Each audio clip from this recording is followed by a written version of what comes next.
Lebaran dengan pakaian seadanya, Angelina Sondah mengaku tak beli baju baru, dapat dari endorse. Angelina Sondah tidak akan membeli baju baru menjelang datangnya hari Lebaran. Ia mengaku hanya akan mengenakan pakaian yang dia dapatkan dari hasil endorsement orang lain.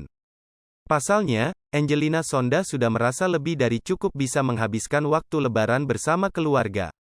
Sejak keluar dari penjara, Angelina Sondah memang tampaknya menjadi lebih bijak dalam masalah pengeluaran uang. Pada persiapan Lebaran kali ini pun, ia tidak ambil pusing. Angelina Sondah juga mengaku bahwa caranya memandang Hari Idul Fitri tahun ini jauh berbeda dari yang dulu. Sekarang aku gak begitu bikin budget, kalau dulu kan pasti, baju harus gini, sepatu harus segini, jelas Angelina Sondah.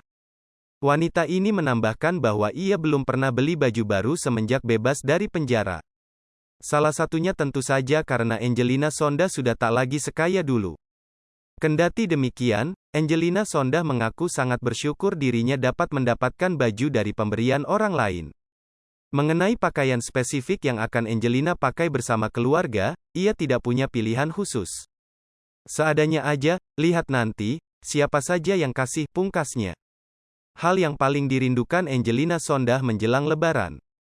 Angelina Sondah mengaku bahwa hal yang paling ia tunggu-tunggu menjelang Lebaran adalah sholat Idul Fitri bareng anaknya, Keanu Jabar Masaid. Pengen banget, ungkap Angelina Sondah. Wajar saja, wanita ini telah terpisah dari buah hatinya selama bertahun-tahun. Kendati demikian, Angelina Sondah mengaku bahwa balasan yang ia terima lebih dari setimpal.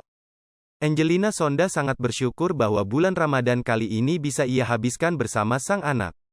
Ia mengatakan bahwa momen sahur dan buka puasa bareng Keanu merupakan kenikmatan yang luar biasa.